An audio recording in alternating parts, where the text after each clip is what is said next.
Welcome to the Leader Mentality Show with Rob Clemens. We are here today in sunny Myrtle Beach, South Carolina, and we have a great guest with us, as we always do on the Leader Mentality Show.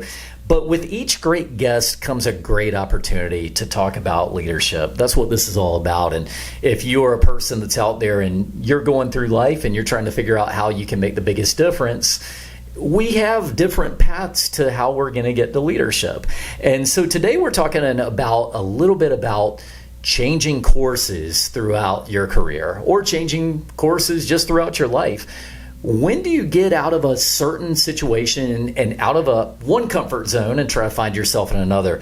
And we have a guest today who's talking all about that with us. His name is Kerry Rowell. I've known Kerry from many places, but he's a local author in Myrtle Beach, and I'm just excited to have him on the show. I've known him for a while. Kerry, welcome. Thank you. Thank you, Rob. Man, well, Kerry, I'll tell you what, from the stories that are just historically relevant, let's start with, you heard the story about KFC, and I think about Sanders when he was starting that. I think he started that when he was in his 50s, KFC. And of course, anybody who's listening to the show, you've heard of KFC, but when Harlan Sanders was 49 years old, that thing didn't even exist. And he changed course and he created something. The creator of Harry Potter, I believe that she got rejected so many times before she wrote her first book or before she got her first book published. And you look at it, sometimes people feel like, oh, it's too late. I can't get going. But Kerry, one thing I love, as we're going to talk about your book today, Significance Now, you started this whole career after another successful career. So let's get into that. What have you been up to, man? Yeah, I actually had a 30-year career in the building supply industry. Wow. And then transitioned 25 years ago to financial services. I had a very successful career with that. And so now I'm at a stage where I'm kind of sliding into a semi-retirement, and I've got a very clear vision of what I want the next 20 years to look like, but I also know I have to make it look that way to do it. And the first part of it was writing this book, Significance Now. This is kind of my message to the world, and I hope people will read it and enjoy it and get something from it. Mm-hmm. But if no one does, that's still okay. It's still my message. It's still your message, and it's still a passion. Before we get into this, and we got a lot to talk about, I want to hear all about this book today. But I want to go back to something you said a minute ago. You just talked about the next 20 years, and I love that. That's a great tip for success for people, because when you can think ahead, at least 5 years, 10 years, 15 years, what does it look like? Where do you want to be? Have you done that intentionally through each of these stops? You talked about being in the supply, and then you talked about being in investments, and now doing this. Did you intentionally do that, or has this happened naturally? Well, the supply industry, I thought I would be in my entire life. Mm-hmm. And then I had basically what I felt like was one opportunity to make a complete change. Mm-hmm. And that was 25 years ago, and I made that change, and it was a struggle, but it turned out to be very fruitful and very successful. I never intended to do that my entire life, meaning until I die. Yeah. So I'm at a stage now where I'm looking at basically the fourth quarter of my life. Mm-hmm. You can actually divide your life or at least I can, into four 20-year quarters. First 20 years is growing up, being educated, and being under your parents' care and all that. The next 20 years is your first career, or starting your career and learning your way around. And then, for my case, at least the third 20 years was a brand new career in which I learned a lot of different things, and that's been very good. Mm-hmm. So now I'm looking at hopefully I've got 20 productive years left, and so I'm looking at my last 20 years.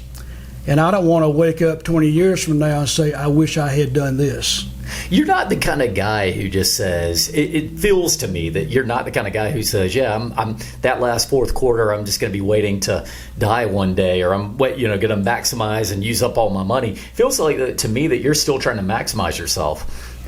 Yeah, I think you have to do something. You have to be productive. And when you have passions and you care about things, that doesn't end when you stop your main job or your mm-hmm. main career. I mean, those passions continue.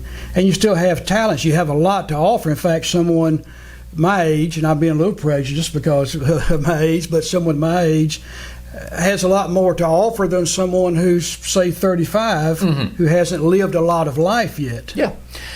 I agree with that. I think that what happens is, and we have all age ranges listening to the show, but I can tell you that it's great when people, as you get older and your wisdom grows, that's one of the biggest things that probably is the difference. And that's what I would tell the young crowd. I have some young people working for me at my construction company. I tell them, you might be the smartest person in the room, book smarts, you might know how to work technology better, but the wisdom is something that comes with years of experience and learning different things. So I do love what you're saying there, and that makes a lot of sense. When you were a young man, and you're still a young man, relatively, we're all young, right? What would you say about this? Would you have thought that you were going to write a book one day if I asked you in your 30s? No, I never had the dream or thought of doing that. Yeah. It wasn't until I had a message that I wanted to share that I decided to write a book. Okay. And tell us about that message. So we're talking about the book Significance Now. What's the message of the book? Tell me a little bit of a teaser for why you wrote it. All right. So the main premise of the book is that it doesn't matter how much money you have or don't have. It doesn't matter how old or young you are. It doesn't matter where you grew up or under what environment you grew up. You can make a difference in your community, and you can do it starting today. You don't have to wait until you're older, or wait until you have more money, or anything else. You can do it right now. And that's really what the book is about, because I've read other books where people say, well, you make all your money in your first half of life and you use it to make a difference in your second half of life, and that's great. But how do you know when your half of your life is over, when your halftime is? Wow, what a great question. Some people's halftime is at 20 and some is at 50. And so you don't know when your halftime is. And so what if you never get to the stage when you're making a difference because you spend all that time trying to make money and then you're gone? And so my point is, you don't have to have money. If you think about the people who made the biggest difference in your life, it's probably not the wealthiest people that you know or that you have known. It's probably a school teacher, it's a football coach, it's someone who kept you after school. My wife had a lady that kept her and other kids in their community, their farming community, after school, and the lady who kept them had a dirt floor. And she was very poor, but she made a big impact on all of those children because she kept them, she taught them manners, she taught them how to clean. Her dirt floor, from what I've been told, was as clean as your floor is. Or maybe cleaner than your floor. Probably. So it doesn't have to be, people who make an impact are not the wealthy. Now, wealthy people can make a big impact. They have resources to make an impact, but you don't have to be wealthy to make an impact. You're saying something that really speaks to me. We could go for a while on the subject, so I want to make sure we do talk about your book today. But before we get into that, let's unpack some of these things you're saying, because first of all, I think about people who sometimes, when we get into charitable outreach, now myself, we've known each other for a while. I love to give back. And there was a time in my life where I didn't have a lot of money, but I still wanted to give back. And so we were doing a lot more what I might call sweat equity. Right. There's a little bit more boots on the ground, if you know what I'm saying. And as you maybe go up that chain, sometimes you have a little bit more money and now you can give money. But I feel like the best things I ever did were when I'm actually boots on the ground. Right. Because you can touch it, you can feel it.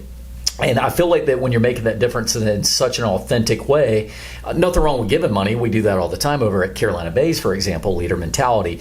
But what do you see with your side of things, the book and your studies? Where are people getting the most, given the most value in your opinion? So the book starts off with my story, and it's not intended to be a religious book, but there is a Christian thread that runs through it, mainly because I believe that each person has been endowed by God with certain talents, certain things they're good at, and certain passions. And so I talk about how to find your calling. Your calling is not usually a voice from heaven that comes down and says, Rob, I want you to go do this. Yeah.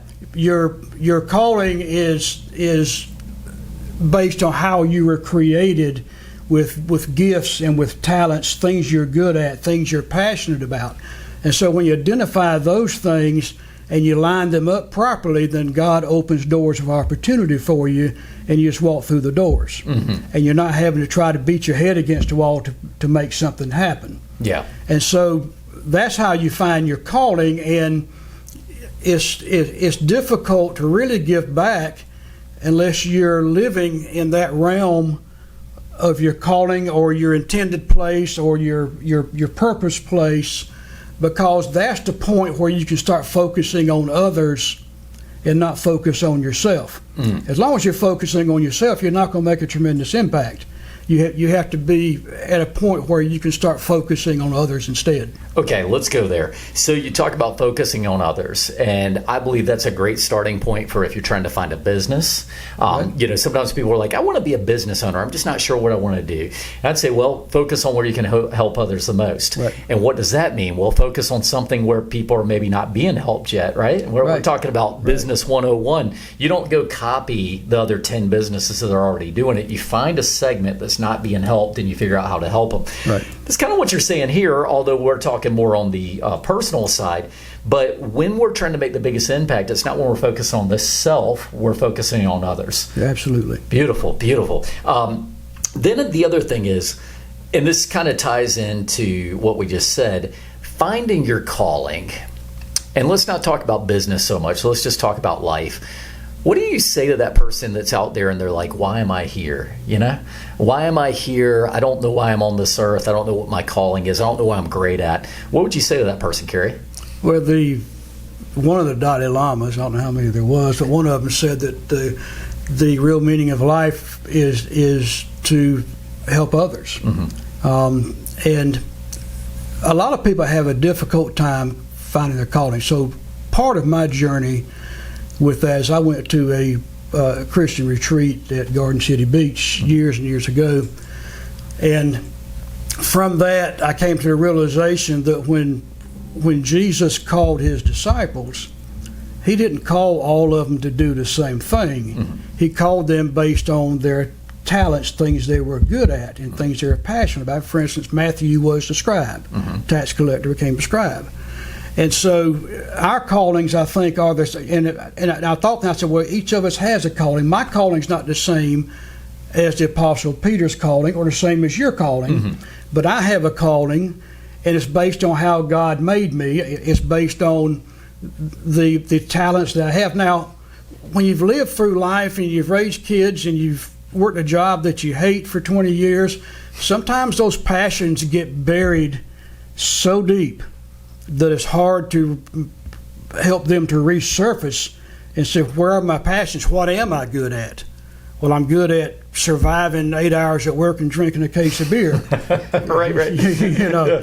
But there are things that you're really good at, and you have to go to people you can trust who care about you and ask them, help me understand what I'm good at. I like that a lot. I don't think we ask that question enough. Go to people who care about you. Find somebody who actually is rooting for you. Right. But you know what I mean by that, right? Yeah. We all have those people out there who, you do well and, behind your back, they're like, oh gosh, But we're talking about people who really have your best interest in hand and say, what do you think I'm great at?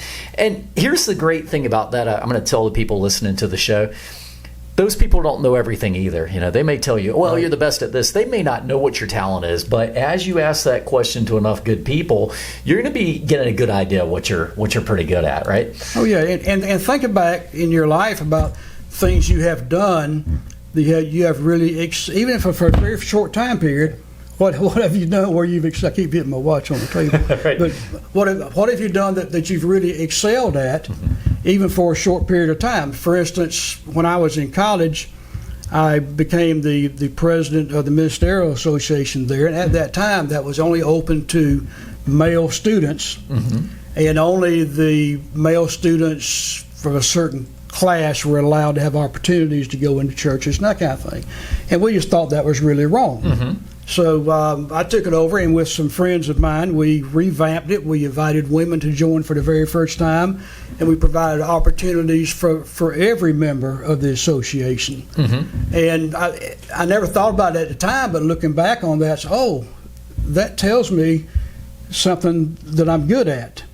And Well, I won't tell that part, but so Kerry, are you going to tell me this is how you were picking up dates back in the day? No. no, I didn't. I didn't have to do with dates. But anyway, that tells me that I was good at organization. I was Sure. good at motivating people. I was good at bringing a team together to accomplish something, and that tells a lot about you going forward. But I had never thought about that until actually I started on this book. As far as leadership goes, we can describe leadership to me. Anybody who listens to the show, I think leadership is a trait, not a title, right? As far as your leadership goes, since you just went there, what would you describe your leadership as? And I'm going to give you 4 types. I'm even going to make your life easy. Okay. So there's tend to be 4 types of, I'm going to say managers more than leaders, actually. One of them is the rah-rah type. It's like, hey, everybody, let's go. It's all emotion and getting people fired up. The second one is ruling by a little bit more of a sternness to them. If it was football, I always like to use Bill Parcells. You remember Bill Parcells from back in the day? People said he would do things based on his more like not intimidation, but there's a certain amount of like, oh, I don't want to cross the coach here. Right. Then you had ruling by love, and this is more of a patience and kind of a kindness. And then the last one is just ruling by purely, and I'm using the word ruling, managing by kind of like clockwork, by planning. Rob, I'm an analytical, and I'm a task-oriented person. If I make a list of tasks, I can't rest until I complete all those tasks. Yeah. And so my leadership style would be to have a schedule of tasks and a priority of tasks. And then, of course, you have to get the people with you to buy in to that schedule of tasks. And I think you do that by you showing the importance of it, you showing the passion that you have for it, and showing them how it will improve a circumstance or situation for them. You're showing it how it's worked for you, and I picture that when you do this as in a leadership stat, leadership isn't always about that you're not necessarily even having to be the manager, but you're saying here's something that works for me, and it has definitely had success, and it can work for you too. We would a lot of times I would when I use football coaches, I would use that as my Bill Belichick example. Right. I said Bill Parcells a minute ago, but Bill Belichick was always prepared. Every T was crossed, every I was dotted, and the team always thrived through that. And it's not going to work for everybody, but it did work for you. And so then you use that as part of your management technique. I love that. That's really cool. Right. Well, let's talk about the book. We have about 10, 12 minutes left on the show. I want to talk about the book itself so people understand more about it. Before we get into that, let me ask you, how long did it take you to write Significance Now? So I started on this probably 13 years ago. Wow. And it's the kind of thing I'd get some inspiration, I'd work on it a little bit, and this life things would happen, and I'd put it down for sometimes a year or 2 years. I actually had major surgery 4.5 years ago, and I had put it down for over 2 years at that point. After my surgery, I decided that once I realized I had survived, I decided that I need to finish my book. Yeah. Because I don't want to leave this life without my message being there. And it's also part of my legacy.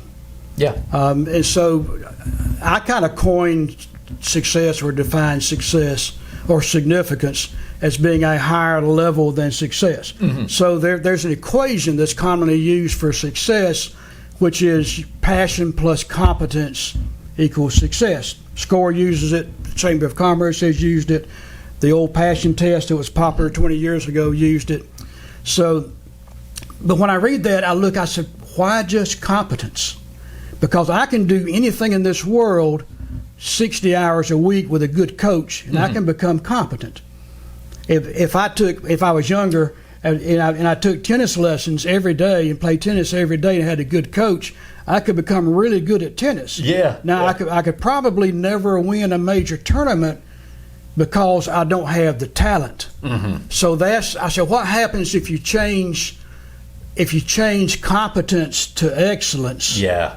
What does passion plus excellence equal, and how do you transition from competence to excellence? Oh, Carrie, I love this. And by the way, let's talk about this, right? We know that when we're growing up, we hear certain things all the time. You can do anything you want to. It's usually your mom telling you this. Right. You can do anything you want to. You know, I'm 5'9" with no jumping ability. You can go be in the NBA, Rob. You know, and the truth is in your example here, you're saying you can be probably competent at playing basketball, but maybe you want to focus on where you can be excellent, right? The talent level should play a role in some of this decision making. If I want to be really, really good at something, Right. yeah, If you want to really excel at something, then you need talent for it. Yeah. For instance, I know people who love to sing, but they can't carry a note. yeah. But they still love to. And I don't care if they sing, but I don't want to sit and listen to them all day because they can't carry a note. So they have a passion for that, but don't have any talent for it. Yeah, and you know what's really interesting about that, Carrie? I think there's that part of us that we want to be supportive, and you never want to tell somebody don't chase your dream. I mean, look, if it's your dream, don't let anybody tell you can't do it. But at the same time, we're just mainly making the point of, if I'm, as a human being, if I'm out there, I'm saying, hey, I got 3 things I could go try. I want to find the one that obviously I have passion for, because if you don't have passion for it, you'll give up the first time it's hard. But I also want to find the one that I think I can do well. You know, if I could be the greatest guitar player ever or the worst piano player ever, I think I want to go try the guitar. That's just my style. And I believe within that you find a lot of inner fulfillment, right? Yeah, so the way you transition from competence to excellence is you inject talent. And so you could say that passion plus competence plus talent, which equals excellence, equals, and I said, well, it can't be success. It has to be higher than success. We've replaced competence with excellence. So I say that equals significance. Significance, okay. And so that's when you can really be significant. You can make a difference when you're operating in that area where you're utilizing your talents and your passions together. And this is always about, one thing I've gotten from you a lot, I've known you for a while, and I felt like you're always like this. I think that to you, significance isn't about your personal significance, it's about the significance in others' lives. Yeah, absolutely. Yeah. Absolutely. And I go through the book and I compare success to significance. In other words, success is looking at yourself. Significance is focusing on others. And I give a whole list of comparisons there so you can really see the difference between success and significance. And it's like, are you striving for the right goal? And you know, I was in a place with a prior career where I reached my goal that I had set years before that, and then when I got there, I said, is this all there is? Wow, what a beautiful point, Carrie. You're wondering, you get there and you're going, is this all there is? Yeah. So then what happened after that? I changed careers. Right.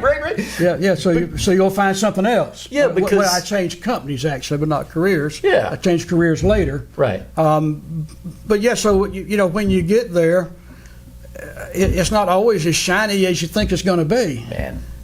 And so you have to have more purpose, a deeper purpose than just that. I'd agree with that completely. I think that sometimes it can even feel hollow when you finally reach that goal. You know, we hear about these Olympians who go out and they win a gold medal, and when it's all over, they're kind of like, well, now what? You know, Right. And I think that the now what always has an opportunity, whatever age you are, whatever stage of life you're in, the opportunity is always there to help somebody else. You know, I think what more beautiful gift if a guy like Michael Phelps could teach somebody how he swam and to become a success. So I think that's where you're going. I really love the significance. Now, do you have a good story you can share with us from the book? Or let me share. So I've got 6 stories in the book about everyday, ordinary people who made a big impact in their community. And most of us, the scope of our impact is our local community.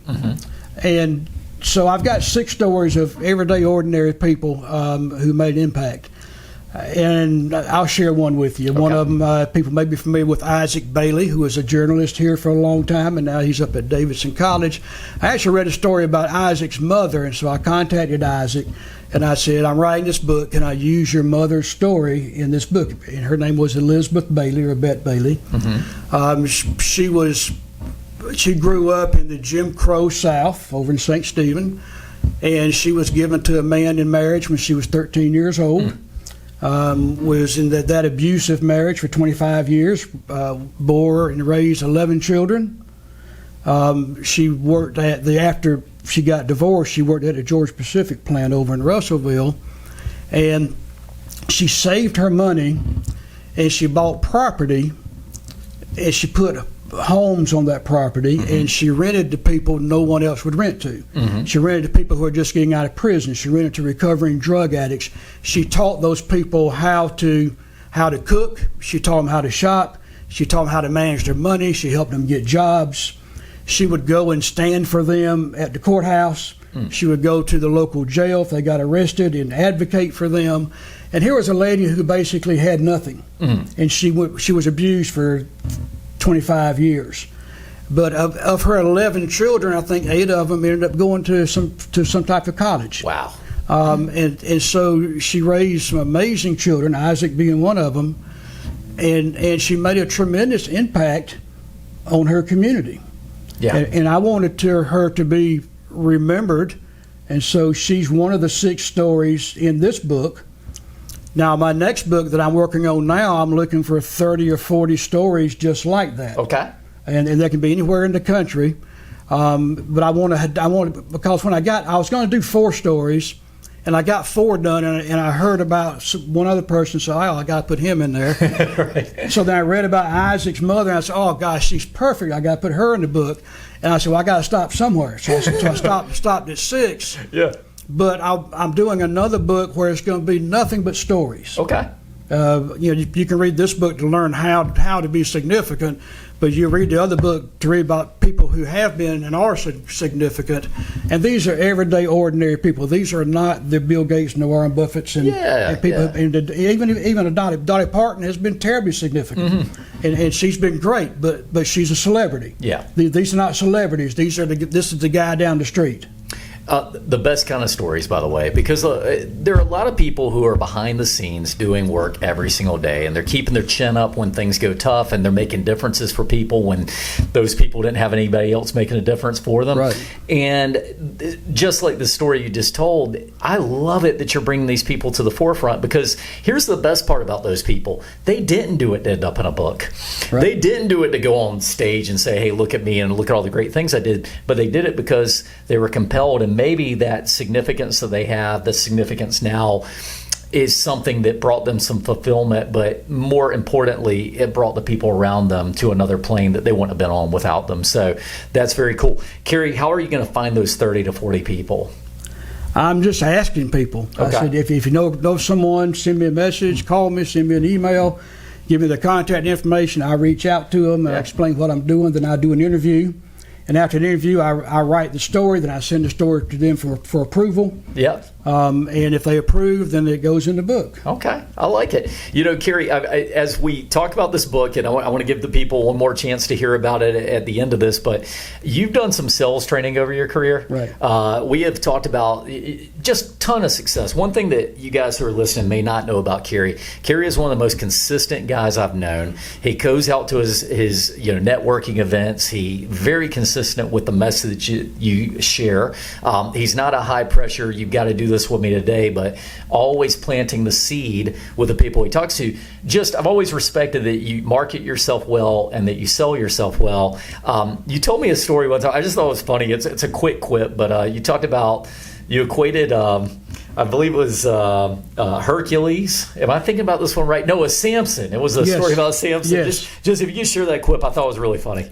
Yeah, so I used to use this a lot in sales training, but lately no one knows who Samson was. Right. But Samson was one of the minor prophets in the Old Testament, and Samson was known for his long hair and his terrific strength, and his strength was tied to his hair. Yeah. Not literally, but right. Was a result of his hair, because that's what God had set up.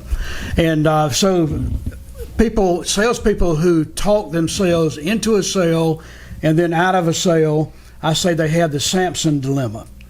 And the Samson dilemma is Samson killed 10,000 Philistines with the jawbone of an ass, and every day just as many sales are killed with the same tool.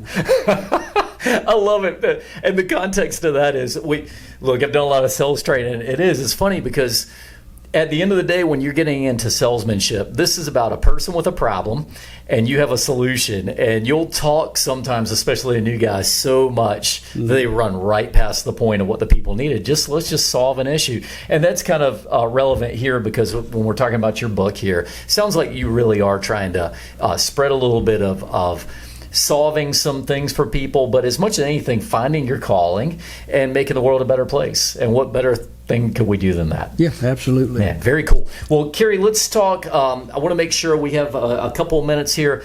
Just tell the people again, how can they get a copy of your book, and maybe even get involved with the next one? So I am now on the Amazon bestseller list in 3 categories. Hey! So you can find my book on Amazon's website. You can find it on Barnes & Noble's website. You can find it on Grimm's website. All right. Nice.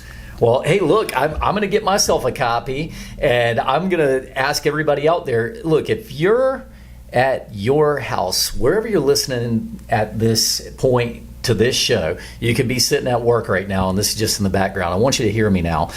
You have the power at any given time to change your life and somebody else's, and it's very rarely going to be when you're being selfish. It's going to be when you're thinking about that thing that you can do. You're going to find that gap, find somebody who needs some help, and go help them. This is the best way to turn around your life and turn around somebody else's. So, Kerry, I appreciate this. Significance Now. Thank you for being on the show, and we'll want to have you back on again sometime, because we don't have enough time in a 30-minute show to do this. But absolutely. Well, for my viewers at home, thank you for listening. Please make sure to like and share us on your social media. Go out, make the world a better place, and we always can grow from that. So anyway, we want to thank you all for listening, and we'll catch you all next time on the Leader Mentality Show with Rob Clemens.